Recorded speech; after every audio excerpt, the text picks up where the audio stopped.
Neste vídeo vamos tratar das ideias de Durkheim. Durkheim é um pensador clássico da sociologia porque é impossível pensar sociologicamente sem entrar em contato com as ideias que ele desenvolveu. Durkheim também é lembrado por ter lançado a pedra fundamental, por assim dizer, as sementes do método sociológico. E o método sociológico, essa preocupação do desenvolvimento de um método científico para a pesquisa social, deve ser compreendido no contexto histórico do final do século XIX, segunda metade ali do século XIX, começo do século XX, em que as ciências naturais elas estavam no auge, no top de linha da explicação, do entendimento, do fornecimento desse entendimento sobre como é que o mundo funcionava. Então, é por assim dizer, a época de ouro da química, da física, e nesse contexto, Durkheim procurou desenvolver a credibilidade, ou mais do que isso, desenvolver um método para pesquisar a sociedade para garantir a credibilidade da sociologia no panteão das chamadas ciências humanas. Durkheim é o responsável por lançar aquilo que posteriormente vai ser desenvolvido por um grande número de pesquisadores e pesquisadoras. Porém, não apenas a sociologia de Durkheim é uma sociologia que é positivista, como ela também é funcionalista. O que é que isso quer dizer? Quer dizer que a sociologia durkheimiana entende a sociedade o funcionamento da sociedade como se fosse o funcionamento de um grande organismo, em que você tem funções específicas para cada órgão do corpo e em sociedade você vai ter funções para indivíduos, para grupos, e é exatamente o cumprimento dessas funções que permite que a sociedade ela se mantenha, ela se perpetue. No momento em que uma dessas funções não é cumprida, então a sociedade ela corre um risco de se desestruturar, de descambar para o caos e a desordem por causa deste adoecimento. Então, a sociologia de Durkheim é uma sociologia positivista funcionalista por ter uma preocupação em estabelecer critérios científicos que possam garantir credibilidade ao discurso sociológico, e nesse processo a aplicação desse método vai estar ligada diretamente ao entendimento via funções que em uma sociedade podem ser identificadas a partir dessa pesquisa. Aí é que entra um conceito fundamental. Por quê? Mais do que um conceito fundamental, toda ciência tem um objeto de estudo. Então, a biologia tem um objeto de estudo, a química, a história, a geografia. Para a sociologia e para a sociologia de Durkheim, o objeto de estudo, aquilo que é o grande foco das atenções do pesquisador, da pesquisadora, são os fatos sociais. Fatos sociais fazem parte do que é produzido pela média, por aquilo que a média das pessoas em uma sociedade entende como sendo as formas de se comportar, de expressar pensamentos, de expressar e até de sentir pensamentos que tornam possível a manutenção da ordem social. A consciência coletiva, ela produz os fatos sociais que, por sua vez, contribuem para o desenvolvimento da consciência individual. Essa consciência individual que vai reproduzir, porque naturalizou as formas de agir, as formas de pensar e até as formas de expressar sentimentos que a coletividade ela institucionalizou. Tá, beleza. Vamos entender isso através de exemplos. Se você já foi para se algum parente ou alguém que você conhece, algum amigo da família veio a falecer, então você provavelmente, tendo que comparecer ao funeral, não foi com a roupa colorida. Também não foi de biquíni ou de sunga. E nem chegou lá feliz, sorrindo e cantando, fazendo a maior festa. Olá, o salviano festivo ali. E a ele morreu antes ele do que eu. Por quê? Porque existe um padrão de comportamento, existe algo que é instituído coletivamente e que define como o indivíduo deve se comportar em várias situações sociais. No caso do funeral, se estabeleceu desde a cor da roupa até a expressão facial e, inclusive, em algumas instâncias, o horário em que o funeral ele deve acontecer. Isso é o fato social. O fato social, ele naturaliza as formas como a gente deve se comportar, como a gente deve expressar nossos sentimentos e até aquilo que é justificativa para os nossos atos.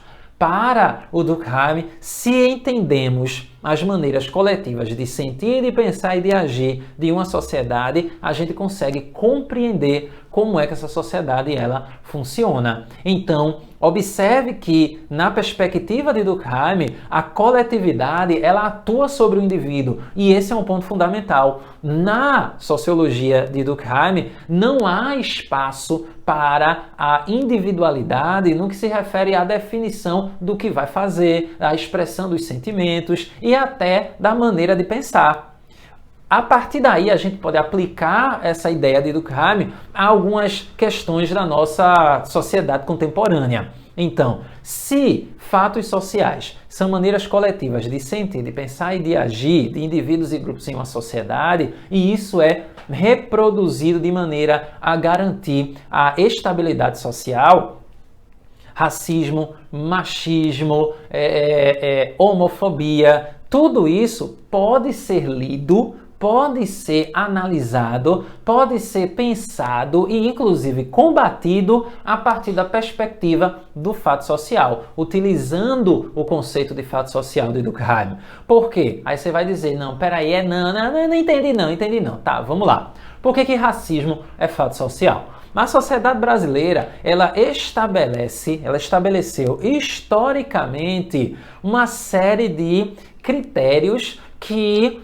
inferiorizam indivíduos a partir da sua etnia, especificamente a população negra, a população afrodescendente. Então, o racismo é um fato social porque existem comportamentos que são constituídos, validados e revalidados e reafirmados como sendo positivos em relação a pessoas de pele escura, mas que, a partir do processo de desnaturalização desses comportamentos, a gente consegue identificar a violência que eles infligem. Então, no momento em que se impede pessoas negras de usufruir de direitos que deveriam ser garantidos de maneira universal, você vai ter ali o racismo. Isso é o fato social atuando. Então, no momento em que você tem a piada racista, no momento que você tem aqueles comentários relativos às expressões culturais de origem africana, essas expressões culturais de matriz africana ou expressões religiosas de matriz africana, essas expressões, quando são tratadas e colocadas em posição de inferioridade e os seus indivíduos sofrem algum tipo de violência por causa disso, pela perspectiva de Durkheim, o racismo é um fato social. Nessa mesma linha de raciocínio, o machismo também pode ser entendido como fato social. Por quê? Porque nós temos um conjunto de formas de pensar, de sentir e, inclusive, de agir em relação às mulheres, às expressões femininas que as colocam em situação de inferioridade. Então, no momento em que você tem, nessa mesma linha de raciocínio do racismo, as piadas, você tem os salários que são pagos de forma reduzida em comparação aos homens ocupando os mesmos lugares, é porque você tem uma forma coletiva e naturalizada de perceber as expressões do feminino e as expressões afrodescendentes na sociedade brasileira que não é vista como uma coisa ruim. Daí o comentário, pô, mas foi só uma piada, eu tava brincando, não, pô, como assim? Ninguém mais pode falar nada, que agora tudo é problemático, tudo é racismo, tudo é machismo e tal. É nesse ponto que aí vem uma outra advertência do Durkheim quando ele fala do desenvolvimento desse olhar para a pesquisa sociológica. Para a gente pesquisar a sociedade, a gente tem que desligar as nossas preconcepções, entender o conceito que a gente tem em mente e, a partir daí, ao analisar, ao observar a sociedade, a gente conseguir compreendê-la a partir do conceito. Se o conceito não dá conta do que a realidade está expondo, então a gente precisa desenvolver o conceito. Então, pensar o racismo, pensar o machismo, pensar a homofobia como fatos sociais pode ser mais fácil se a gente identificar as características que, na perspectiva de Durkheim, permitem a gente identificar essas maneiras coletivas de sentir, pensar e agir. É só você parar e olhar numa situação de racismo, de machismo ou de homofobia e parar para pensar o que é que fundamenta este comportamento, este comentário, esta ideia que está sendo expressa, esta ação. Se você tem a colocação das mulheres em uma posição de inferioridade, de subalternização, de submissão aos homens, ao masculino e tal, então você já tem a primeira característica do fato social, que é a generalidade. Generalidade se refere a quê? Se refere àquilo que é comum a todo mundo ou à maior parte das pessoas. Você não vai dizer que todo mundo no Brasil é racista, mas uma grande quantidade de pessoas é.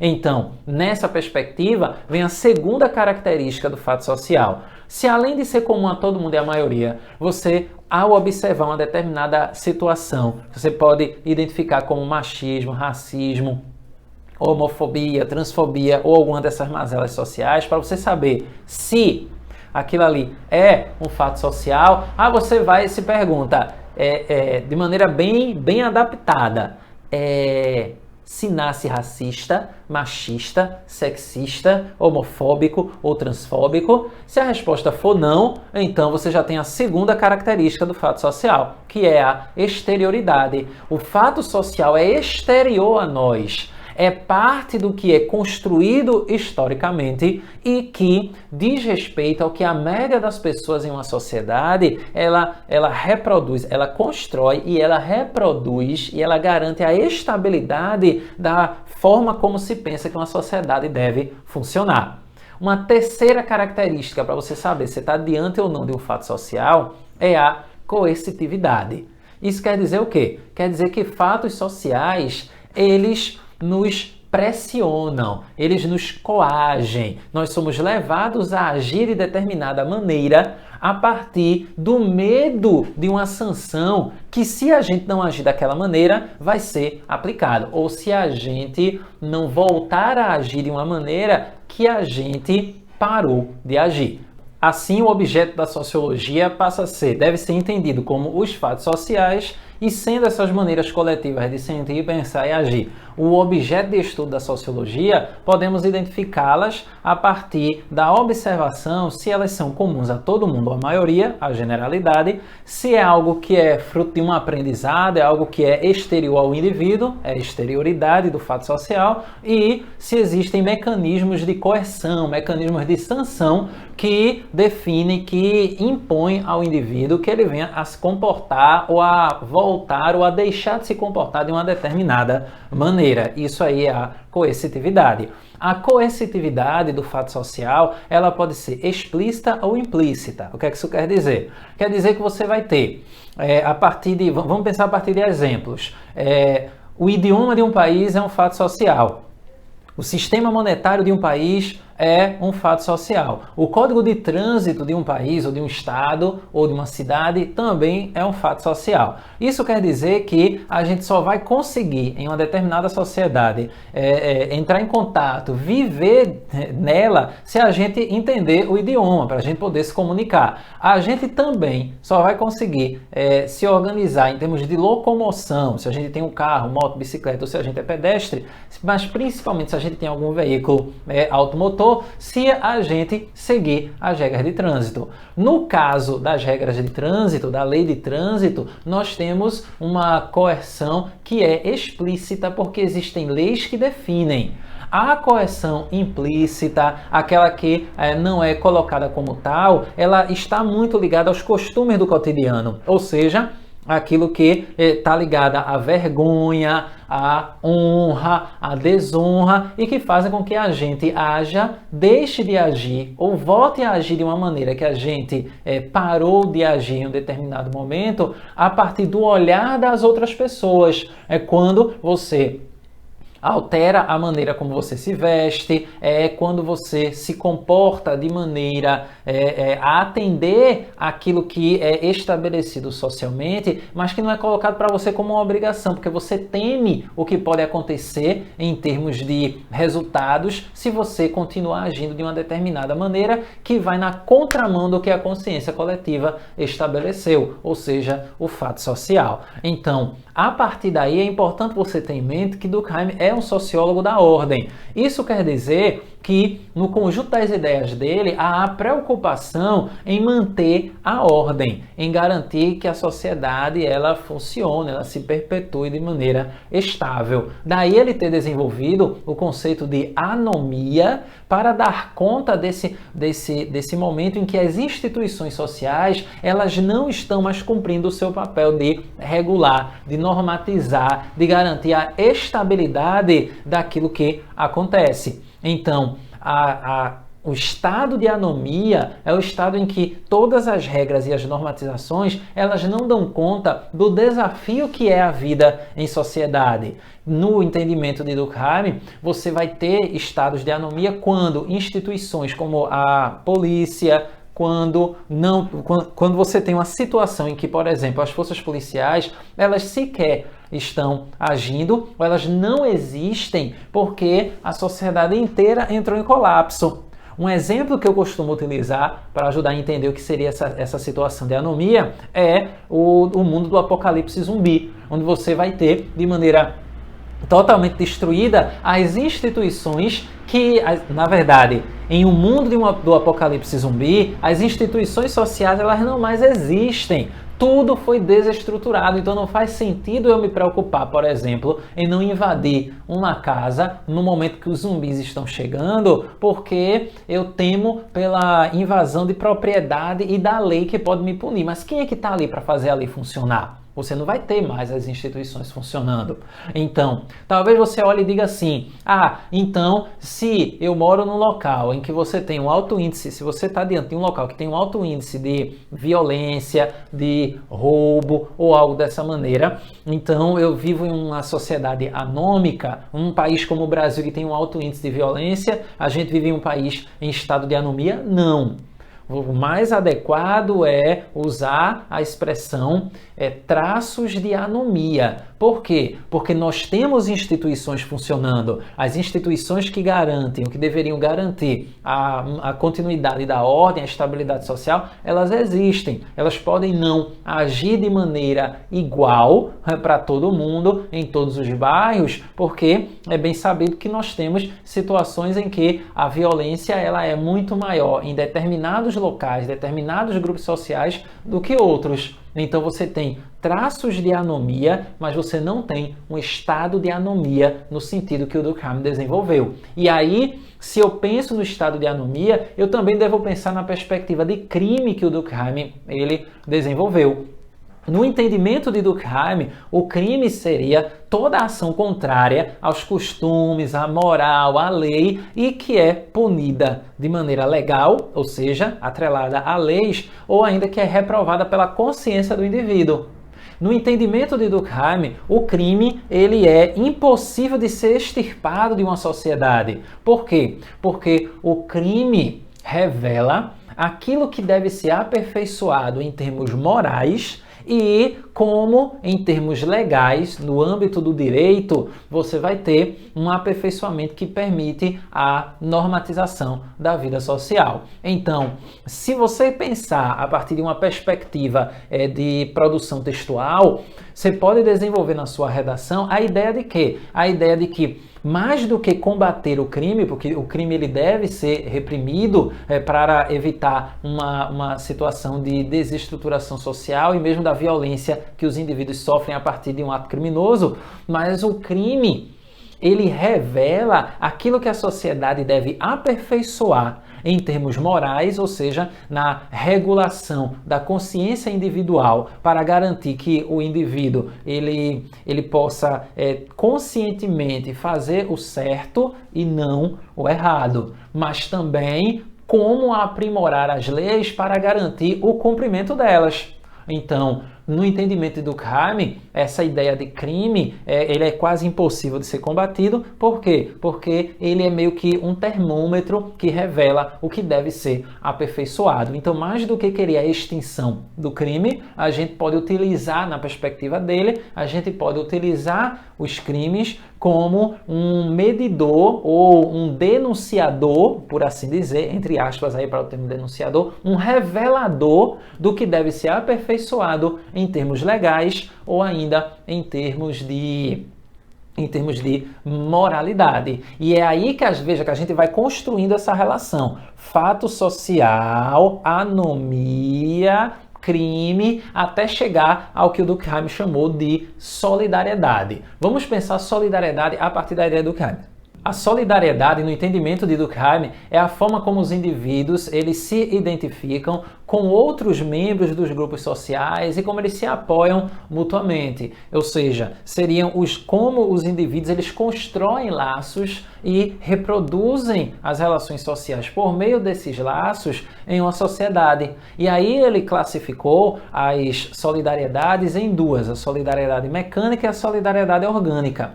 A solidariedade mecânica, ela seria a solidariedade das sociedades mais simples. No sentido de, se a gente fosse aplicar aos termos contemporâneos, seriam aquelas cidades mais afastadas dos centros urbanos, aqueles grupos sociais, na verdade, as sociedades mais simples. Seria, por exemplo, você observar o funcionamento de uma cidade do interior.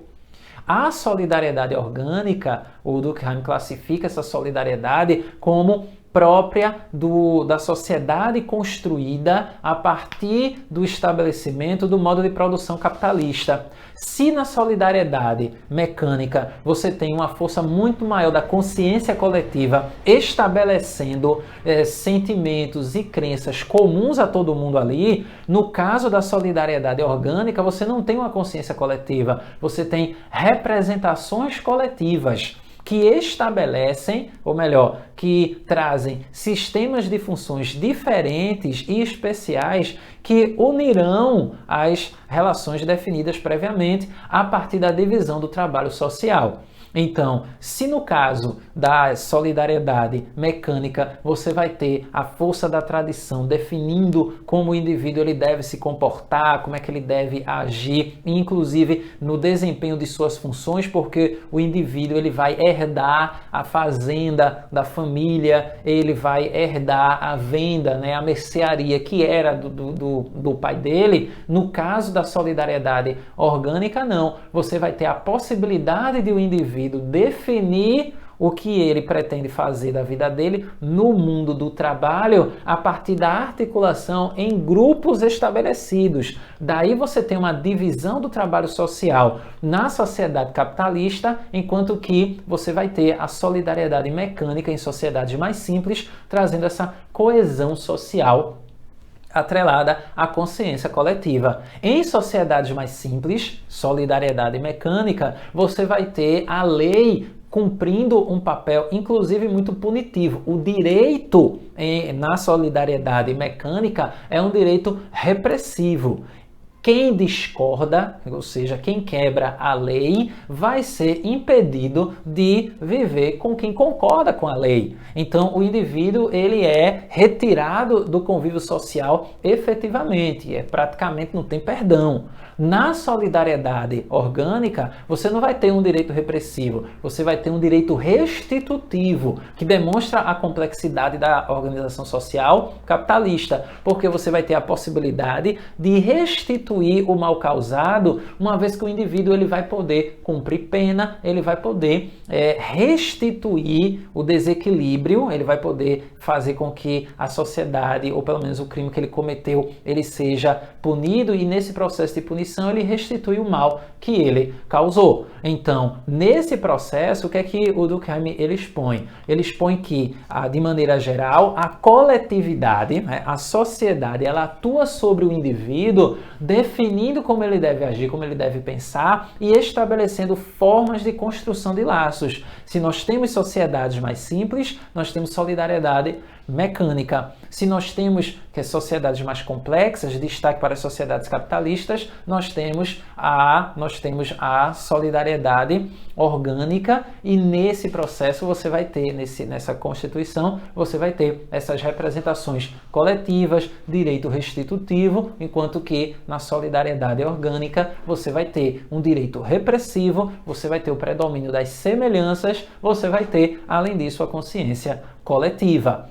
É aí que a gente pensa, ou melhor, é aí que o Durkheim ele dá uma contribuição incrivelmente original. Ele foi o primeiro pensador que desenvolveu uma pesquisa sobre o suicídio, tratando o suicídio como um fenômeno social, como aquilo que deve ser observado e analisado de maneira científica. O livro é uma obra de referência até hoje para tratar da questão. Durkheim, de maneira bem perturbadora, escreveu, ele identificou a partir de uma ampla pesquisa com dados estatísticos, pesquisa histórica e tudo isso, ele apresentou uma informação que é bem perturbadora. A informação é essa, que em toda sociedade vai ter um grupo de pessoas que vai acabar com a própria vida. Isso aí ele estabelece de maneira taxativa. Durkheim identifica a partir daí 3 tipos de suicídio: o suicídio anômico, o suicídio altruísta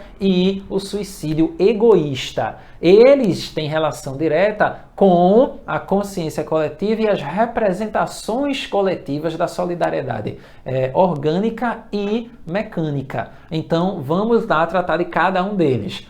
O suicídio altruísta é aquele suicídio que o indivíduo, as pessoas que cometem esse tipo de suicídio, de acordo com Durkheim, elas estão atendendo a um anseio da coletividade. Então, uma ideia, uma ordem, uma articulação social, uma causa fundamentam o encerramento da própria vida. Um exemplo muito bom para você compreender isso é o dos pilotos de avião japoneses que jogavam as suas aeronaves contra o inimigo. Você tem um exemplo de suicídio altruísta.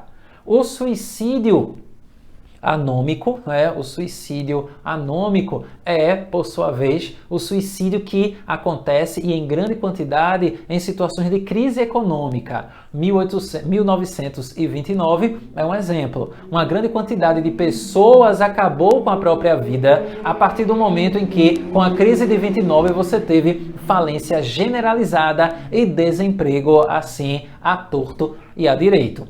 Já o suicídio egoísta é o suicídio que se caracteriza pela falta de vínculo social. No sentido de quê? No sentido de que do conflito entre a consciência coletiva e a consciência individual e a dificuldade de você restabelecer, ou pelo menos de garantir esse equilíbrio, o indivíduo encerra a própria vida. Um exemplo prático seria, para a gente poder entender o suicídio egoísta, como sendo a situação em que, imagine um indivíduo que está tendo uma briga com a família, porque a família reivindica que ele haja de uma determinada maneira.